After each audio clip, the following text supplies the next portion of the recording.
Hello mga pango, ako nga po pala si Jan sa mga hindi nakakilala. At ako po ay isang full parents, isa ring tindero. At meron po akong alagang 8 Shih Tzu at isa namang Chihuahua.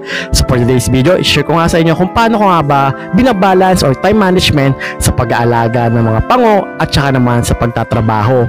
So ganito yung ginagawa ko.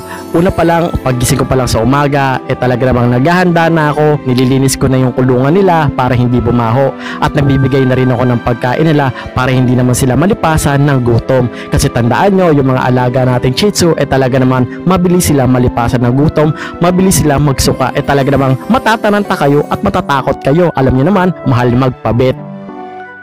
At sa pag-aalaga, kailangan talaga passion nyo. Love nyo yung ginagawa nyo para hindi po kayo mapagod.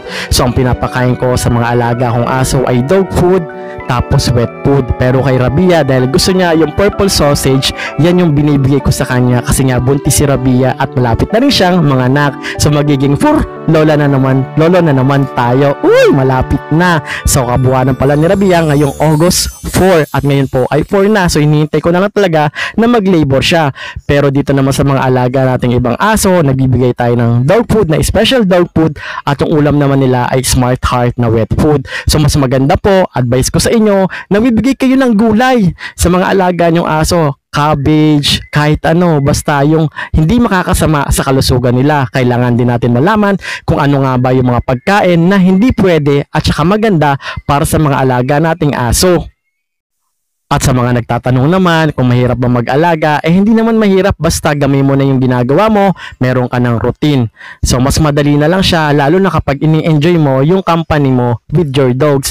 Pagdating naman sa trabaho, kailangan mo rin talaga ng time management kung ano nga ba yung dapat mong unahin. So ako inuuna ko talaga yung mga aso ko and then yung trabaho naman next kasi importante rin naman yung trabaho natin kasi yun nagbibigay ng source of income para naman mabigyan natin ng mga pangangailangan yung mga alaga nating aso. Alam niyo naman guys, sa pag-aalaga ng aso, marami ka talagang kailangan bilhin, gamot, vitamins, dog food.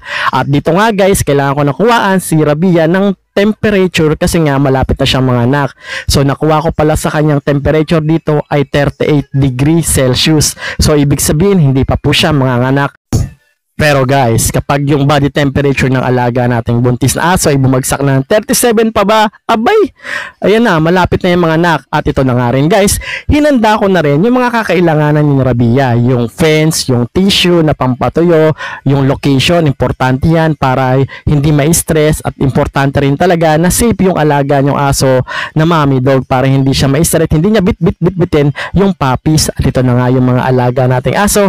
Pagkatapos kang maglinis, mag-refill ng tubig sa kanila naman. At ngayon naman guys, pag natapos na ako, kailangan ko naman magbigay ng time para sa sarili ko para naman makapag-refresh at maligo. So after ko nga maligo, ito nga, nagsusuklay na ako, ready na tayo, sumabak naman ngayon sa ating trabaho. So yung trabaho naman natin guys, ay isang tindero. Nagbabantay ako ng tindahan sa kapatid ng ate ko. So ito po ay wholesaler, retailer. So kung mga nangailangan kayo ng stock mga mga kapango, dito sa amin available ang bigas, mga soft drinks, mga alak, meron din tayo niyan. At nga ipapakita ko sa inyo yung mga available na stocks natin na pwede nyong orderin, i-deliver namin dyan. Kung around lang kayo rito sa Pinaglabanan at loob ng Apobay, wala ang problema dyan. Pwede namin i-deliver. At ito nga pala yung mga stock na meron tayo, mga soft drinks and Coca-Cola products. So dito rin pala sa amin, kailangan din talaga yung mga tao magdoble ingat at kahit saan naman ngayon, talamak ang nakawan. So napaka-importante, magkabit po tayo ng CCTV para naman sa ating protection. Pagpunta ko nga rito sa tindahan, ayan na po at nagsipag na tayo. Feeling sipagin, ayan. So, kailangan tayo maglinis, mag-map, para naman makita ng mga customer na malinis yung sahig natin. Nakakahiya kasi kapag madumi.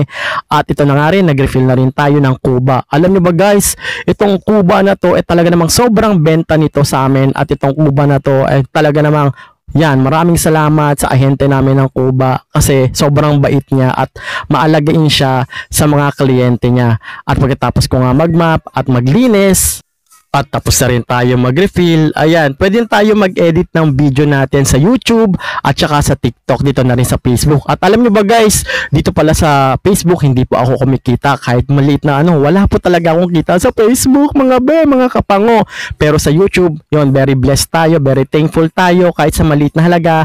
Be grateful and yan, be thankful kapag may mga blessing talaga na pumapasok sa atin. Kailangan din talaga nating sipagan para makita naman ni God na nagpupursige tayo, kasi naniniwala ako sa kasabihan, kapag may tiyaga at sinipagan mo, yan si God, nakikita nila yung paghihirap mo at bibigyan ka niyan nag-uumapaw na blessing.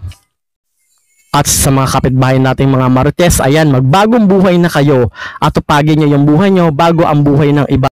At alam nyo ba guys, ang negosyo, ups and down yan. Pero tandaan nyo, napaka-importante na makisama tayo sa customer. Malakas man yung benta, mahina man, tuloy pa rin ang buhay, tuloy pa rin ang laban. Basta as long as possible, wala tayong inaagrabyadong tao. At ang pinakamababa pala nating bigas na binibenta ngayon ay 39 pesos. Uy! At ganito nga pala kainit dito sa amin ngayon. Thank you, wala na pong bagyo. At maraming salamat kay Coca-Cola kasi nabigay siya ng pangalan. Pagkatapos ko nga magbantay ng tindahan, pag uwi ko, si Rabia talaga ang inasikaso ko. Sa mga hindi po nakakaalam, si Rabia po ang kanyang due date sa panganganak ay August 4. So kinuha ko na agad yung temperature para kunin yung kanyang temperature para makita ko po kung bumaba na yung kanyang temperature. Manganganak na kasi yan kapag nag-37, pababa na yung kanyang body temperature. Pero nakuha ko 38 degree pa, so ibig sabihin hindi pa siya manganganak. Expected ko talaga ngayon August 4. Ang mga alaga kasi nating aso, possible kasi lumagpas ng 60 days, pwede rin mapaaga ng 58 days. So napaka-importante, alam nyo kung kailan siya na first stud at saka na last stud. Minsan kasi sa last stud sila napupuruhan na mabuntis. At alam nyo ba guys, sa mga bago pa lang na poor parents na magiging lola at manganganak yung kanilang aso, bago manganak yung alaga yung aso, i-ready nyo na, lalong-lalo na yung mommy dog. Paliguan nyo na rin. At mas maganda nga, i-trim nyo na rin yung balahibo. Pag nag-regular kasi yung kanyang panganganak, talaga namang madugo at madudumihan siya. So, ang ginagawa ko po, ay tinitrim ko na yung mga balahibo niya sa tiyan at pati sa may puwerta. Tinitrim ko na rin sa mga dibdib at pinupunasan ko na rin ng basahan para malinis si Rabia. Kasi kung saan-saan po ito humihiga, kaya minsan may mga itim-itim yung kanyang tiyan. At saka kailangan po, kapag buntis yung alaga nyong aso, kailangan talaga ang ipinapakain nyo ay mga high in protein. Sa akin naman po, kino-convert ko sa dog food puppy yung kanyang dog food, kasi ang mga dog food puppy talaga namang high in protein. Dun pa lang maganda na, kasi nga yung asong buntis naghahati sila ng nutrisyon ng puppy at saka ni mommy dog. Dapat meron din kayong binibigay na supplement para sa mga alaga nyong mommy dog na buntis. Maganda ibigay ang puppy OB. At pag nanganak na yung aso nyo, kailangan nakaready na rin yung ibang gamot or supplement katulad ng Enmilac at saka Nutrical, kasi yun mga yun, makakatulong yun para masustain yung gatas at hindi bumagsak yung calcium sa katawan ng mommy dog. At alam nyo ba, kapag manganganak na yung aso nyo, talaga naman todo bantay na kayo. Kaya napaka-importante, kunin nyo ang kanyang body temp para hindi kayo mapuyat, kakabantay. Pero normal lang talaga na maging aware tayo at kabahan tayo. Normal lang yun sa pagpapaanak. At sana nga ito si Rabia ay maging normal at mabilis lang yung panganganak. At hanggang dito na lang po muna ang ating video. A-update ko po kayo kapag manganak na si Rabia. At kung nagustuhan nyo naman po itong ating video, sana po ay supportahan nyo po ito. Pakisubscribe na rin po, like at comment na rin po kayo kung may mga question po kayo na kaya nating sagutin.